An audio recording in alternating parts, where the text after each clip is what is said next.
Good morning, all of you. Today we are going to learn about management, operational plans, tactical plans, strategical plans and contingency plans. Okay. तर बघा, आत्तापर्यंत आपण जेवढं काही पाठ बघितलं तो व्यवस्थित वाचा. आता आपली टेस्ट फर्स्ट येते सेकंड सेमची, त्यामुळं व्यवस्थित अभ्यास करा. सगळे व्हिडिओ व्यवस्थित वाचा, व्यवस्थित ऐका. जर काय प्रॉब्लेम असेल तर मला कॉन्टॅक्ट करून विचारू शकता. ओके. तर बघा, the other types of plans. मग आतापर्यंत आपण लास्ट लेक्चरमध्ये काय बघितलं तर प्लॅनिंग. ओके. तर आता दुसऱ्या प्रकारचे प्लॅन्स कशा पद्धतीचे असतात ते आता आपण म्हणजे प्लॅनिंग म्हणजे नेमकं काय, ते कशा पद्धतीनं करायचं, त्याचे ॲडव्हान्टेजेस काय आहेत, म्हणजेच त्याचे फायदे काय आहेत, त्याचं महत्त्व काय आहे प्लॅनिंगचं, हे आपण लास्ट लेक्चरमध्ये बघितलं. आणि आता आपण प्लॅन्सचे टाईप्स बघणार आहोत. तर फर्स्ट वन बघा, ऑपरेशनल प्लॅन्स. आता ऑपरेशनल प्लॅन्स म्हणजे काय, त्यांनी आपल्याला इथं 4 टाईप्स प्लॅन्सचे इंट्रोड्यूस करून दिलेले आहेत. पहिला आहे बघा operational plans, second one is tactical plans, third one is strategic plans and fourth one is contingency plan. तर आता पहिला म्हणजे स्टेप बाय स्टेप आपण बघूयात प्रत्येकाचं एक्सप्लेनेशन. तर जो फर्स्ट वन आहे तो आहे ऑपरेशनल प्लॅन्स. त्याच्यामध्ये पहिला पॉईंट बघा, operational plans decide how things must happen. Operational plans काय डिसाईड करतं तर ज्या काही गोष्टी आहेत किंवा जे काही प्रोजेक्ट आहे, जे काही वर्क आहे ते कशा पद्धतीनं करायचं किंवा ते कशा पद्धतीनं घडेल, कशा पद्धतीनं होईल, या सगळ्या गोष्टींचं डिसायडेशन किंवा ह्या सगळ्या गोष्टी ठरवण्याचं काम कशामध्ये होतं तर ऑपरेशनल प्लॅन्समध्ये. बी पॉईंट बघा, there must be guidelines of how mission has to be accomplished. तर त्याचबरोबर त्याच्यामध्ये जो ऑपरेशनल प्लॅन्स नावाचा जो प्रकार आहे त्याच्यामध्ये काय असतं तर कशा पद्धतीनं तुमचं जे काही मिशन आहे, तुमचा जो काही प्रोजेक्ट आहे किंवा तुमचं जे काही वर्क आहे ते कशा पद्धतीनं अकम्प्लिश करायचं आहे किंवा पूर्णत्वास न्यायचं आहे, या सगळ्या गोष्टीच्या किंवा या सगळ्या प्रोजेक्टच्या किंवा काम करण्याच्या गाईडलाईन्स ज्या असणार आहेत त्या तुम्हाला ऑपरेशनल प्लॅन्समध्ये मिळतात किंवा ऑपरेशनल प्लॅन्समध्ये ठरवलेल्या असतात. ओके. नेक्स्ट वन बघा, describes day to day activities in an organisation. These are online plans. त्याचबरोबर बघा, जे ऑपरेशनल प्लॅन्स असतात ते काय करतात तर डे टू डे ज्या ॲक्टिव्हिटीज आहेत, म्हणजे आज ऑर्गनायझेशनमध्ये काय घडलं, कुठल्या प्रकारची मीटिंग झाली, कुठल्या प्रकारचं वर्क झालं, कुठल्या प्रकारचं प्रोडक्ट तयार झालं, ह्या सगळ्या ज्या गोष्टी आहेत त्या सगळ्या गोष्टी काय केल्या जातात तर ऑर्गनायझेशनला डिस्क्राईब करून सांगितल्या जातात. किंवा डे टू डे म्हणजे प्रत्येक दिवसेंदिवस काय करतात तर म्हणजे प्रत्येक दिवसाच्या ज्या अपडेट्स आहेत त्या काय केल्या जातात तर ऑर्गनायझेशनला कळवले जातात. आणि दीज आर ऑनलाईन प्लॅन्स. आणि हे प्लॅन्स कसे असतात तर ऑनलाईन असतात. आलं लक्षात. म्हणजे जास्त याचं वर्क हे PC वरतीच केलं जातं. लास्ट वन बघा यातलं, it involves policies for addressing problems, rules, regulations and procedures for accomplishing particular objectives. त्याचबरोबर आता याच्या ज्या पॉलिसी असणार आहेत या प्लॅनच्या, ऑपरेशनल प्लॅनच्या, त्या काय असतात बघा, ॲड्रेसिंग प्रॉब्लेम्स म्हणजे प्रॉब्लेम सोडवण्यासाठी किंवा तुमचे जे काही कामगार वर्गाचे असतील, अदर लेवल मॅनेजमेंटचे असतील तर प्रत्येकाचे असलेले प्रॉब्लेम सोडवणे, रूल्स तयार करणे, रेग्युलेशन्स तयार करणे, त्याचबरोबर procedures for accomplish particular objectives. त्याचबरोबर जे काय ऑब्जेक्टिव्ज ठरवलेले आहेत ऑर्गनायझेशन, ते म्हणजे जे काय पर्टिक्युलर असे किंवा स्पेसिफिक असे ठराविक असे जे काय ऑब्जेक्टिव्ज आहेत किंवा जी काय उद्दिष्ट आहेत ती साध्य करण्यासाठी काय करतात तर या प्लॅनच्या पॉलिसीज या इन्व्हॉल्व असतात. ओके. सेकंड बघा, tactical plans. Tactical plans tell about what is going to happen. आता ऑपरेशनल प्लॅन्स काय करतात तर कशा पद्धतीनं गोष्टी घडायला हवात हे सांगतात. आणि टॅक्टिकल प्लॅन्स काय करतात तर tactical plans tell about what is going to happen. Tactical plans काय सांगतात तर पुढं जाऊन काय घडणार आहे. Okay. There could be many plans that are focus short term and specific. त्याचबरोबर टॅक्टिकल प्लॅन्समध्ये बरेच प्लॅन्स असतात, म्हणजे मग त्यामध्ये बरेच प्लॅन्स असे फोकस केलेले असतात. मग त्यामध्ये बघा, शॉर्ट टर्म म्हणजे कमी वेळाकरता असलेले प्लॅन असतील, त्याचबरोबर स्पेसिफिक म्हणजे ठराविक किंवा विशिष्ट प्लॅन्स असतील, आलं लक्षात. त्यानंतर बी पॉईंट बघा, tactical plans support strategic plans. तर हा जो टॅक्टिकल प्लॅन आहे तो आपण तो कशाला सपोर्ट करतो किंवा कशाशी पूरक आहे किंवा कशाला पाठिंबा देतो, तर स्ट्रॅटेजिक प्लॅन्सला. आता हा स्ट्रॅटेजिक प्लॅन्स म्हणजे काय, तो तिसरा पॉईंट असल्यामुळं आपण आता याच्यानंतर बघणारच आहोत. आलं लक्षात, त्याच्यातसुद्धा तुम्हाला ते लक्षात येईल. तर बी पॉईंट बघा, मग आता तुम्हाला ही जी लाईन आहे किंवा हा जो बी पॉईंट आहे टॅक्टिकल प्लॅन्समधला, तो लक्षात ठेवणं गरजेचं आहे. का, तर बघा तुम्हाला MCQला क्वेश्चन येऊ शकतो की टॅक्टिकल प्लॅन्स कशाला सपोर्ट करतो, आलं लक्षात, किंवा tactical plans support dash dash plans असं सुद्धा विचारू शकतात. आणि तिथं तुम्हाला काय केलं जातं, तर ऑब्जेक्टिव्स दिले जातील. आलं लक्षात. त्या पद्धतीनं तुम्हाला काय करायचे तर म्हणजे ऑप्शन दिले जातील, त्या पद्धतीनं तुम्हाला तिथं ॲन्सर करायचं आहे. तर बघा थर्ड पॉईंट बघा, it's scope can be of a year or less time. मग याचा जो स्कोप असणार आहे टॅक्टिकल प्लॅनचा हा म्हणजे 1 वर्षापर्यंतचा असू शकतो किंवा त्याच्यापेक्षा कमी काळासाठी सुद्धा असू शकतो. It decomposes strategic plan into small plans. त्याचबरोबर याचं डिकम्पोजेशनसुद्धा केलं जातं, म्हणजे स्ट्रॅटेजिक प्लॅनचं छोट्या छोट्या प्लॅनमध्ये डिवायडेशन करून त्याचं डिकम्पोजिशनसुद्धा केलं जातं. ओके, नेक्स्ट पॉईंट बघा, This planning is different than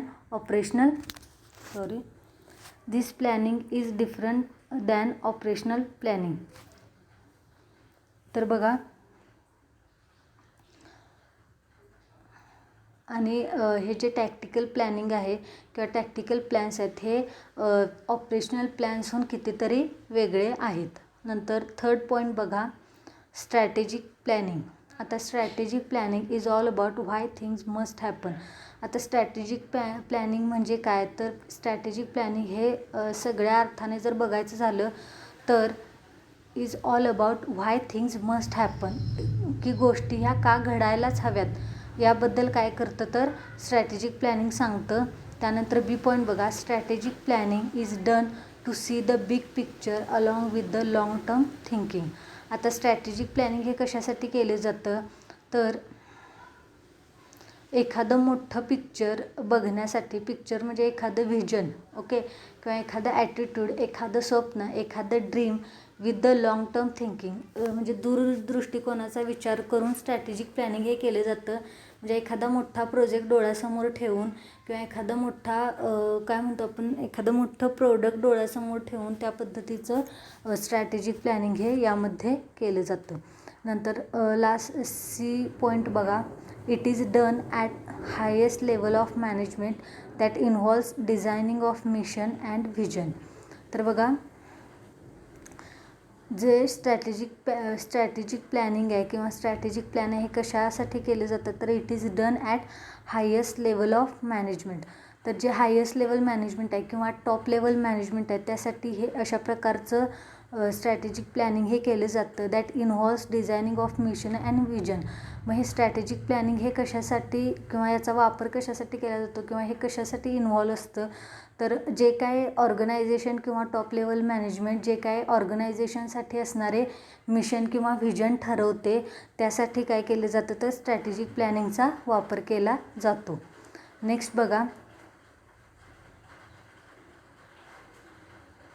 it gives an overview of the overall business.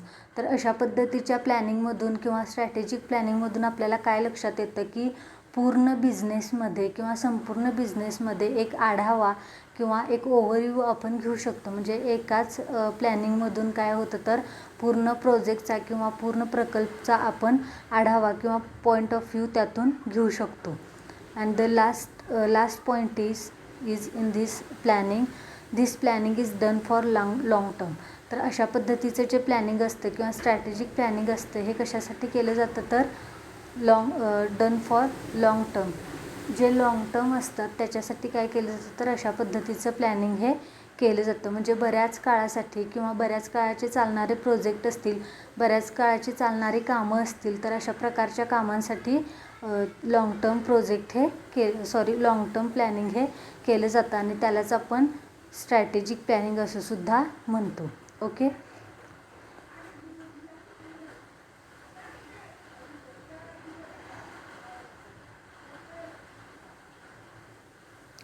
तर पुढं बघा 4th वन कॉन्टिजन्सी प्लॅनिंग. आता कॉन्टिजन्सी प्लॅनिंग म्हणजे काय तर बघा first point contingency planning is done when unexpected situation arrives. तर कॉन्टिजन्सी प्लॅनिंग हे कशासाठी केले जातं तर आपल्याला म्हणजे आपण आता प्लॅनिंग करतो आणि आपण एखादी गोष्ट त्यामध्ये एक्सपेक्ट केलेली नसते. समजा तुम्ही 3 महिन्यामध्ये जर तो प्रोजेक्ट कंप्लीट करणार असाल आणि कदाचित तुम्हाला नंतर पुढं जाऊन लक्षात येते की आपल्याला इथं 4 किंवा 4.5 महिने लागणार आहेत हा प्रोजेक्ट कंप्लीट करण्यासाठी. तर अशा वेळेला किंवा आपण म्हणू शकतो की आणीबाणीच्या वेळेला अशा पद्धतीचं प्लॅनिंग केलं जातं. सेकंड पॉईंट बघा this is term as a special type of planning. यालाच काय म्हटलं जातं तर स्पेशल टाईप ऑफ प्लॅनिंग. कारण contingency planning is useful when change occurs. कारण अशा प्रकारचं प्लॅनिंग हे तेव्हाच किंवा अशा प्रकारच्या प्लॅनिंगचा तेव्हाच वापर केला जाऊ शकतो ज्यावेळी आपल्याला लक्षात येते की आपल्या प्लॅनिंगमध्ये पुढे जाऊन बदल होणार आहे. आलं लक्षात. लास्ट पॉईंट बघा यातला this planning is situation based. आणि अशा पद्धतीचं प्लॅनिंग हे कसं असतं तर सिच्युएशन बेस्ड असतं. म्हणजे हे प्लॅनिंग आधीच करून ठेवलेलं नसतं.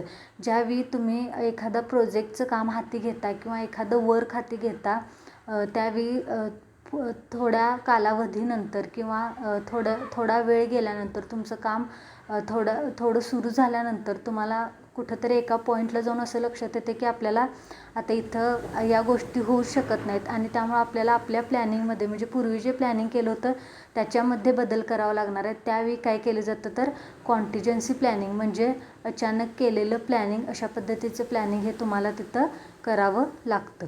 ओके. तर अशा पद्धतीनं हे 4 पॉईंट्स आपण बघितले की किंवा 4 प्रकार म्हणू शकतो आपण प्लॅनिंगचे. तर ते कुठले कुठले होते बघा operational plans, second tactical plans, third one is strategic plans and fourth one is contingency plan. मग फक्त आता एवढं लक्षात ठेवा की तुम्हाला कदाचित types of how many types of plans असे विचारू शकतात. मग त्यामध्ये तुम्हाला 4 आहेत हे माहिती असणं गरजेचं आहे किंवा कदाचित तुम्हाला यातले ऑप्शन देऊन एखादा ऑप्शन काढून दुसरा ऑप्शन तिथं टाकला जाऊ शकतो. तर त्यावेळी ते तुम्हाला ॲन्सर करता आलं पाहिजे. त्यासाठी व्यवस्थित नीट बघा, व्हिडिओ नीट बघा, व्यवस्थित ऐकत जा. जर काय प्रॉब्लेम असेल तर मला कॉन्टॅक्ट करत जा. ओके. यातलाच नेक्स्ट पॉईंट बघूया आपण. Planning of work is the most important function of the supervisor because of following reasons. तर आता बघा planning of work is the most important function of the supervisor. तर आता सुपरवायझरचं असणारं सगळ्यात महत्त्वाचं किंवा सगळ्यात काय म्हणू आपण तर आवश्यक असणारं फंक्शन किंवा कार्य कुठलं तर प्लॅनिंग ऑफ वर्क म्हणजे आपण करणाऱ्या कामाचं केलेलं नियोजन. आलं लक्षात. मग ते का गरजेचं आहे किंवा ते का आवश्यक आहे त्याची कारणं आपल्याला खाली दिलेली आहेत बघा. First one is supervisor needs to get work done from the workers in a stipulated time with a particular quality and standard. For this purpose planning of work is must. तर बघा सुपरवायझरला काय करायचं असतं तर सुपरवायझर हा काम करत नाही किंवा तर तो फक्त कामाची दिशा ठरवून देत असतो. ओके. म्हणजे तो त्याच्या हाताखाली असणाऱ्या वर्कर्सना वेगवेगळ्या प्रकारची कामं करायला सांगत असतो आणि त्यामुळं त्याला काय करायचं असतं तर एका ठराविक वेळेमध्ये एक चांगल्या प्रकारचा किंवा एक उत्कृष्ट दर्जाचं प्रोडक्ट, एक क्वालिटी असणारे स्टँडर्ड असणारं प्रोडक्ट तयार करावं लागतं. त्यामुळं आणि या सगळ्या हेतूने किंवा हा सगळा उद्देश डोळ्यासमोर ठेवून कामाचं प्लॅनिंग करणं हे खूप गरजेचं आहे किंवा planning of work is must. आलं का लक्षात. त्यामुळेच कामाचं म्हणजे एखादा जर प्रोडक्ट चांगला तयार व्हायचा असेल, वेळेत तयार व्हायचा असेल तर आधी कामाचं प्लॅनिंग करणं हे खूप गरजेचं आहे. बी पॉईंट बघा. Planning helps supervisor to find out if risk any in the future. त्याचबरोबर समजा प्लॅनिंग सुपरवायझरला कशा पद्धतीनं हेल्प करतं की भविष्यामध्ये एखादी जर रिस्क येणार असेल तर ते प्लॅनिंग केल्यामुळं लक्षात येतं. Planning assist in taking measures to avoid or overcome the potential risks. तर बघा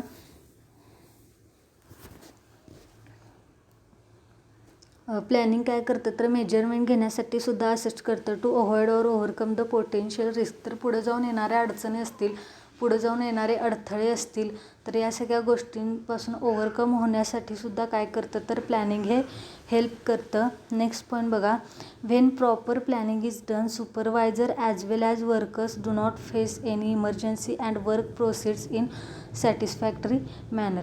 आता बघा, जर तुमच्या कामाचं नियोजन योग्य पद्धतीनं असेल किंवा तुम्ही तुमच्या कामाचं नियोजन हे योग्य पद्धतीनं लावलेलं असेल तर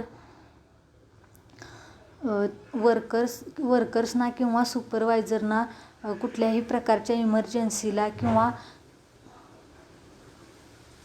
कामाच्या प्रक्रियेमध्ये काय करावं लागत नाही तर म्हणजे कुठल्याही प्रकारच्या इमर्जन्सीना फेस करावं लागत नाही आणि work proceed in satisfactory manner.